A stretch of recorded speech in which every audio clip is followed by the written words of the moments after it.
Steve mentioned dogs a little bit, and we've been breeding dogs.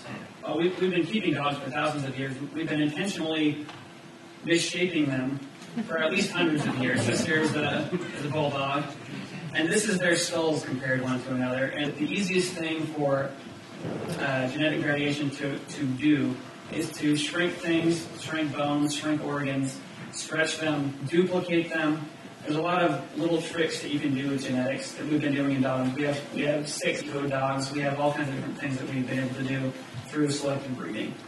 What I want to do is start talking about some animals and see if we can kind of go back in time a little bit and figure out, using the tools of evolution, the different lines of evidence, to try and figure out what they might have looked like in the ancient past. We have many tools for studying evolution. There's so much evidence that has to be broken into families. There's about 10 families of evidence for evolution, including genetics. The fossil records is just one of them, species distribution, all sorts of different things. With sea lions, we don't have a very good fossil record on them. We haven't found a good fossil record on them, but with comparative anatomy, we can get a little bit of a guess as to what they might have looked like in the past. Obviously, they look very similar to dogs. They have little black noses and canine teeth and everything just like a dog does. They've got whiskers. They live on land and in the water. They've got flippers, and inside those flippers they have 5 fingers and 5 toes in the back. On the back foot they've even got claws right there, which they use to scratch their water fleas or whatever they are. Those claws are very similar to a dog's claws. They extend out right there because that's where their bones end and their flippers. That's where their toes end. But what about whales? Whales look like fish, but they're classified as mammals. Why do we classify them as mammals? Well, we know now that it's because they actually evolved from land mammals. The first clue that they are mammals, that they evolved from land, is that they breathe air. But that doesn't really prove it to us, because there are also fish who breathe air. This is a lungfish here. Lungfish breathe from what looks like a modified gas bladder. Many species of fish have a gas bladder that they can fill up by gulping up air. And that bladder fills up inside them, and that allows them to be buoyant in the water. And they can release it as they want to go down and things like that. And the lungfish has modified this so that they can actually get oxygen from it and breathe using it. They also have gills as well. Whales don't have gills. The second clue that whales evolved from mammals, not directly from fish, but from mammals, is that whales have hair. This here is a baby gray whale, just like we see here on the Oregon coast, and he's hanging out on his mom's back here. And if we zoom in real close, look at his nose, we can see hairs on there. This here is a dolphin. Dolphins are also whales. They don't have hair as adults, but as fetuses, this poor guy died before he was born. As fetuses, they do have whiskers, which then go away when they begin to develop. Whales are warm-blooded. They give live birth. They give milk to their young. All these things are characteristic of mammals. They give us this clue that whales evolved from mammals. If you look at their skeletons, they've got hand bones inside their flippers. This is what those hand bones look like close up in real life. At the back end of this whale, we see little bones that look like they might be hip and leg bones. This is a photograph of those bones. When we see the whales develop from embryos, in the middle 2 pictures, you can see that there are arm buds and leg buds. In the last picture, the leg bud goes away. It starts to develop and then it goes away. If we compare this to a human embryo, roughly the same developmental stage, we see that the human has arm buds and leg buds in the same spot, and interestingly, they both have what looks like a tail. And the human, as they develop, the tail-looking part shrivels up, and in the whale, that becomes its actual tail, and in the whale, their hind leg shrivels up. From this, we might suspect that there should be whales out there that have hind legs, that they actually evolved from 4-legged animals. And unfortunately, there's not any 4-legged whales alive today, but when we look in the fossil record, we do find 4-legged whales. This is Dorodon. He has tiny little hind legs and a tiny little pelvis that was not attached to his spine. It just floated in there. We're not sure if these legs even made it out of his flesh. They might have been completely embedded in his flesh, or they might have been dangling and maybe used for mating or something like that. But here we have a whale, clearly a whale, with hind legs. They've got all the same bones that our legs have. One of the neat things about whales is they have very unique ears. The bones of their ears are very unique, and because of that, we can actually go back in time through the fossil record and see if maybe something we're looking at is related to a whale or not. And this helps us as we get further and further away from the whale body form that we know today to really know that what we're looking at is in fact a whale. This is Ambulocetus. He was a walking whale. We know he's a whale for many reasons, but he had 4 legs, 4 large legs. He seems like he could probably spend time out of the water and time in the water. And there's a whole series of whale fossils like this. Here's a model of him. These are the bones that they found in a single specimen. This model was built with multiple specimens combined to create the full model. And there's a little image of what he might have looked like when he was alive. We have a very clear transitional record of land creatures to whales that we see when we look at the fossil record. And it's in chronological order. We have many reasons to know that these creatures are in fact related to whales due to their teeth and their ears and many other aspects of their anatomy. One of the other interesting things that we see in the whale evolution is that the early whales had their nostrils at the very tip of their snout. But later on, whales had their nostrils in the middle of their snout, and today they have their nostrils at the top of their head. We've seen that migration happen. Here's an example of one of the early whales that had his nostril in the middle of his snout. So birds. This is my parrot. His name's Apollo. He's a sun conure parakeet, and he's awesome. Here he is hanging out with Mrs. Butterworth. And I've always been fascinated since I was a kid by birds and how they are different from us. And so when I started studying biology, I was very interested in their origins. But they're so different than us. They don't have arms. They have wings instead of arms. And I want to know where they came from. If we look at a bird's arm, we see that it's got the same, in the upper arm, it's got the same bones that we do. It's got the 2 of the forearms, it's got the 1 upper arm.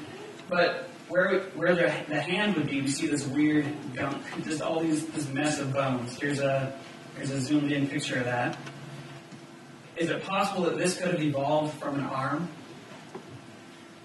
This here is a chicken embryo in development, and we see very clearly that the wing starts out as a 3-fingered claw. Those claws get bigger, and they come together closer, and then as the chicken begins to develop, those fingers fuse together until finally we get antennas like this. This here is a bird called the Hoatzin, and it actually has claws on its fingers when it's born. Unfortunately, I couldn't get right to the picture that showed them. But this is what it looks like when it's an adult. They lose their claws as they get older. Bird arms definitely evolved from arms like ours. So here's the question. Did they evolve from mammals? They are warm-blooded. Or did they evolve from reptiles? Well, birds have feathers, so that doesn't give us much of a clue, because birds are the only thing alive today that has feathers. But birds do have scales on their feet, which gives us a little bit of a clue. Maybe they came from reptiles, but they've also got this warm-bloodedness, which is traditionally, we think of as mammals. So the fossil record kind of saves the day for us here with Archaeopteryx. And there's actually a whole bunch of different birds, bird-like reptiles, around the same time as Archaeopteryx. He's not the oldest one, but he's the most famous because of the most beautiful fossil that exists of him. We can see very clearly that he had 3 fingers, the same 3 fingers that the chicken had, but they're not fused together. They're independent. And they have giant claws on the end. Archaeopteryx had teeth, and there are aspects of his skull that lead us to believe he was cold-blooded. So he wasn't like modern birds are today. He had a bony tail, long bony tail, just like a reptile, and he had a reptilian pelvis. So there are many aspects of him that are reptilian, but obviously he has feathers. One of the other things that's different about Archaeopteryx from modern birds is that modern birds, if you eat chicken, you probably notice that their backbones are fused together, like we can see here in this chicken. Archaeopteryx didn't have this. When he was flying, his hips must have been shaking in the air. And this is bad in many reasons because, he's going to have to use his back muscles and his stomach muscles to support his body. The bright side of it is that he probably had amazing abs. But he was very He was good at flying. He appears to be good at flying, but he wasn't nearly as good as modern birds. About 25 million years later, we start to see birds more like modern birds. This is, I don't know if I can say it right, but Confucius sornus. And he appears in the fossil record 125 million years ago. He has a beak. He still has claws on his wings, but he has a much more modern bird tail. That brings us to horses. We have an extensive fossil record of horses, of the development of horses. We have about 13 main species that have been defined. Here I'm showing you 4. These come from a museum in Germany. The column in the middle is showing you the relative sizes of the skeletons. The skulls and the feet have been resized so that you can just compare their anatomy. So let's take a look at the little guy first. He's the oldest. He first appeared about 33 million years ago. Between 33 and 38 million years ago is when he first appeared. And he has 3 toes, which is weird for a horse. Horses now only have 1 toe. And if you compare this, these are actually his front toes. And if you compare this to a human, he's got 3 finger toes on each finger, just like we do. Each finger has 1 metacarpal bone. And then they've got their wrist bones as well, just like we do. Here he is close up. And also the second guy, he has fingers that have been reduced significantly. And they probably never touched the ground except maybe when he was running, maybe he could kind of kick back and lean on them. And they probably helped when he was running through mud or things like that. But they didn't touch the ground normally, he didn't put his weight on them. Further up the line we find this guy with no fingers at all. However, he still has those metacarpal bones. The metacarpal bones have stayed there. And now we look at the modern horse. He also only has 1 toe. They walk around on the middle finger. And he also has those, we call them splint bones now, but they're actually the hand bones. So let's just look at that real quick so you can see that transition, one after the other.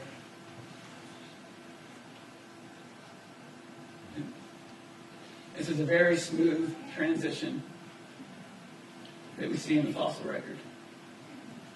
This is a llama, and llamas have gone down a different evolutionary path. I'm going to show you his hind legs here. Up at the top is the heel bone. So llamas and dogs, this is a dog on the right here, llamas and dogs walk on their tiptoes, basically. We see that their anatomy is very similar. Here are the metatarsals, the foot bones. And here we are from the back view. And we see that in the llama, those bones have fused together to create 1 bone, and the dog, they have 4 toes, and they're all separate. And that is a small sample of evidence from the fossil record on how evolution happens.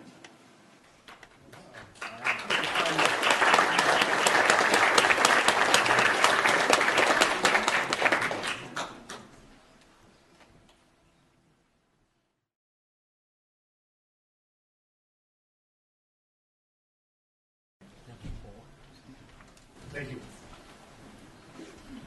Well, see, I think that Jon's presentation illustrates the very point that I'm trying to make.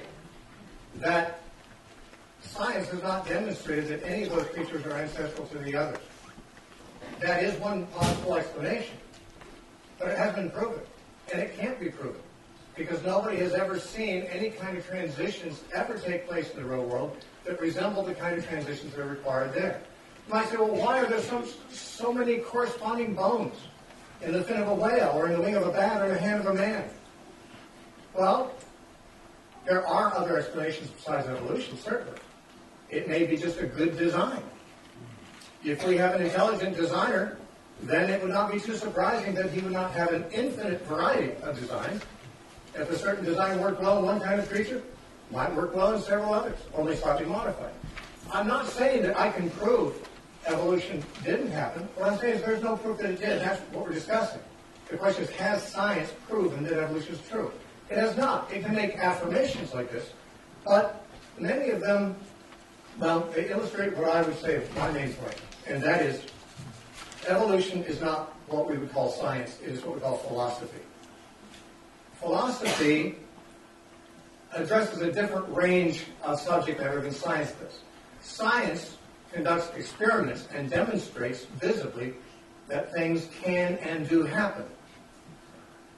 Philosophy suggests that some things we've never observed might sometimes happen.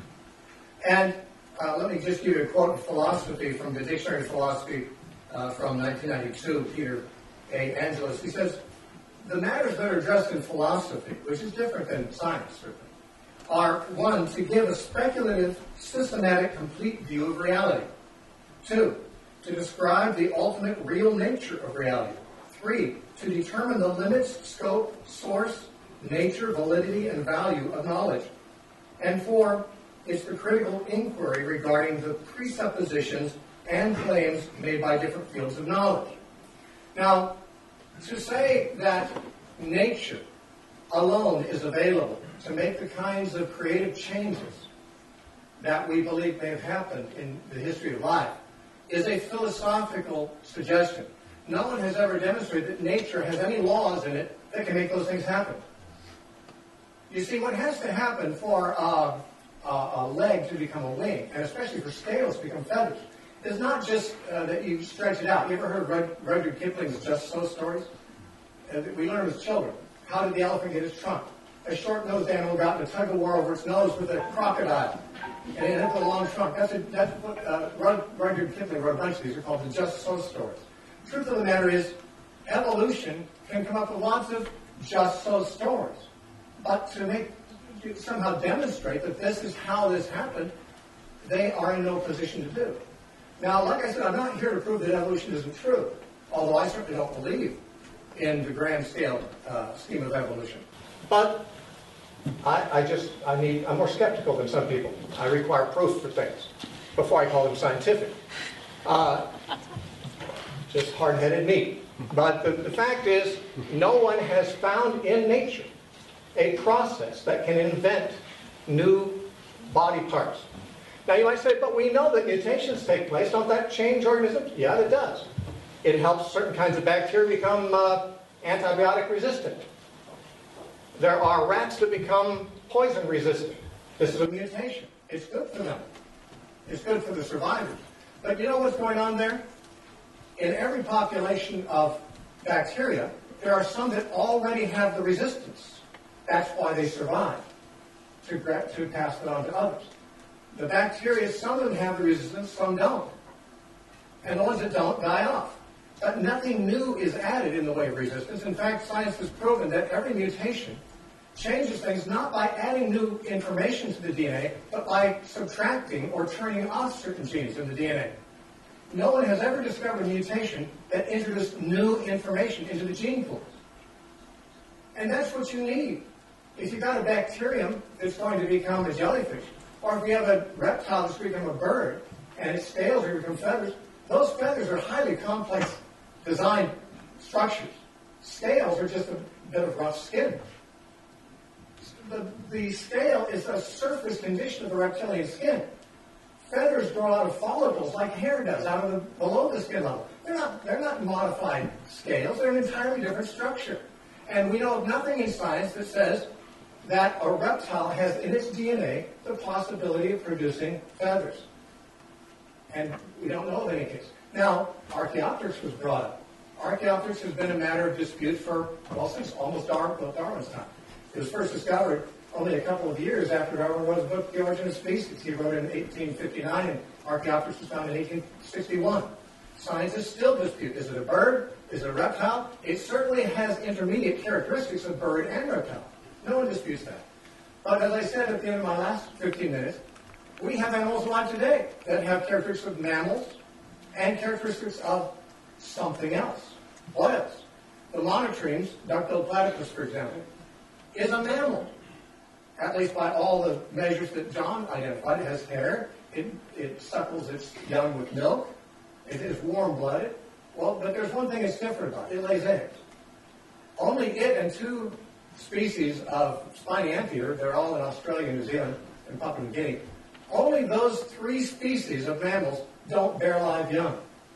They lay eggs, like birds do, or like reptiles do. But no scientist has ever said that a duck-billed platypus is a transitional form between one of those other kinds of animals and mammals. What two? What reptile and what mammal are they between? No one has ever suggested one. They are what scientists call mosaic animals. It just means that either evolution or whatever else created the species, let's say, just to throw out some other possibilities, a designer, an intelligent designer, whatever designed the species made more species than can easily fit neatly into the categories we have invented for them. We invent a category called mammals based on several characteristics. Here's a creature that has 3 of the 4 characteristics, but not the 4th. Is it a mammal? Well, God didn't define what's mammals. Taxonomists defined that. By the way, the first taxonomist was Linnaeus, and he was a creationist, which is neither here nor there. But when similarities between the different creatures are found to exist, that confirms Linnaeus. Actually, Linnaeus' categories are confirmed by comparative anatomy and by embryology. Does it confirm evolution? It might or it might not. That's really up for grabs. Evolution is a philosophy. Intelligent design is another philosophy. There may be there's other philosophies out there too, but those are the 2 main ones. Either things were intelligently designed, or they were brought up through natural forces. How can we know which is true? I'm not sure we can by science. Intelligent design is not a scientific theory, neither is evolution, because they both deal with historical things that are not repeatable. If evolution occurred, it's not observable today, and therefore it's outside the realm of empirical science. If intelligent design occurred, it's not happening today either. These are in a realm other than what science is. It's in the realm of history. These are philosophical interpretations of history. It's a very different category than empirical science. What can science show us about evolution? It can show us that animals have certain resemblances to other animals that are not entirely like them. That's wonderful. But how do we know whether they were designed that way as separate categories or if they evolved that way? Well, we're not going to find out from experimentation because no one was there and no one sees it happening today. The so-called intermediate between whales and land animals, Ambulocetus, was mentioned here, a big creature with 4 legs. That creature, ever since the 1990s, has been known not to be an ancestor of whales, because real whales have been found in strata below, older than, by evolutionary definitions, older than Ambulocetus. Archaeoceti whales have been found millions of years before Ambulocetus, which means Ambulocetus can't be the ancestor of whales because it lived too late to do so. I'm taking for granted that the evolutionists are correct about their dates. I don't necessarily accept them, but it's not something I'm here to dispute. The point is that the evidence that's presented is presented as if, well, this is what science has proved. Nothing Jon showed us is any proof of anything. It's all assertion. I could make assertions say, look how God made, if I wanted to, God made the Eohippus, the Pliohippus, the Mesohippus, the modern equus, the modern horse. Look how many designs God came up with. And how many of the same pieces or same kinds of pieces he used but modified. How brilliant God is. I could say that, but I couldn't prove it. I'm not even interested in proving it. But the same is true of the person who says, look how evolution has taken these parts and modified them. Really? Has anyone ever seen evolution modify them in that way? No, they have not. And therefore, it's a philosophical interpretation of history. It is not science. And all I'm here to really discuss is whether evolution has been proved by science. It has not. It is, strictly speaking, it is a philosophy. And the specific philosophy that informs evolution is philosophical naturalism. Philosophical naturalism is, as I said earlier, the idea there's nothing more than nature. Carl Sagan is very famous for having said this. He said, the cosmos is all there is, all there was, and all there ever will be. Is that a scientific statement? Of course not. That's a philosophical statement. How does he or anybody know that the cosmos is all there is? Nowadays, Stephen Hawking is saying there may be in the cosmos millions of universes. I won't go into my reasons that I understand him to be saying that, but he, and everyone who talks about a multiverse now, they all say you can't see any universe except ours. Because by definition, our universe is all that's in our range of vision or exploration. But out there where no one can see, no one can test, there's a multitude of universes. Oh, so you've got something supernatural going through there. Something that's not in nature, not in ours, we can't observe it. So, where did things come from? Did they come from one intelligent designer or millions of invisible universes that we can never explore? Those are philosophical questions, and evolution does not answer them for us. Naturalism is a pre-commitment of most evolutionists. And if you decide that there's nothing but nature, then nothing but nature could have produced us. And if nature produced us, it must have been by some form of modification and development from older ancestors. So evolution is the only game in town if you're a naturalist. If you're not so close-minded, and if you're somewhat skeptical about the claims of evolution or about naturalism, you're entitled to be more broad-minded. So, maybe nature is all there is, but maybe not. We really don't know. We really can't test it. To say nature is all there is simply a philosophical commitment. It can't be tested, so it's not science. Is there a God? We can't test that scientifically either. We're out of the realm of science here. But you see, if you're open-minded, you say, well, maybe nature's all there is, but maybe it's not. Maybe there's something else out there besides nature. And if that's true, then there may be some other explanations that scientists aren't able to explore because they can only explore nature. Maybe there's sources of information beyond that, beyond nature. We don't know. But to point out that it is as likely that there are other options, given the knowledge we have from science, proves that science hasn't proven one of them. Science hasn't proven intelligent design. It hasn't proven naturalistic evolution. And the transitional forms that are alleged to take place there, frankly, a person who doubts evolution can easily say, well, these are mosaic creatures too. It was said whales evolve. Well, no one has ever seen whales evolve. And even the fossils that were presented are not in the right order, because Ankylocetus is too late, because there's real whales found earlier than him. So, let's face it, the tendency of evolutionary dogmatism is to basically present facts and then add a philosophy to it, sort of without you noticing it. There's the facts. Here's what we find in the fossil record. Here's what we find in the living world. Now let me tell you how that happened. Well, wait a minute, wait. How do you know it happened that way? I'll accept the facts. I've got no problem with facts. I like facts. I like truth. Speculation is on a different level than that. Now you might say, well, Steve, how can you, in the 21st century, stand up there and say that you're not a convinced of evolution when all scientists believe evolution is true? Well, not all do. Only all the ones that are allowed to publish. It can easily look like all scientists believe in evolution if the only ones that ever get published are the ones who believe in evolution. And the ones who doubt it are blackballed. This happens.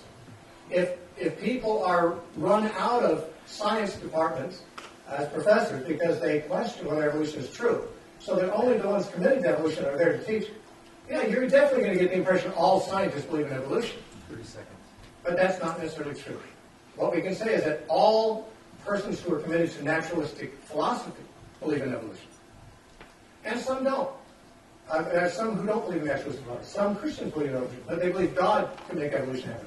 I think God can make evolution happen. I just don't think he did. All right?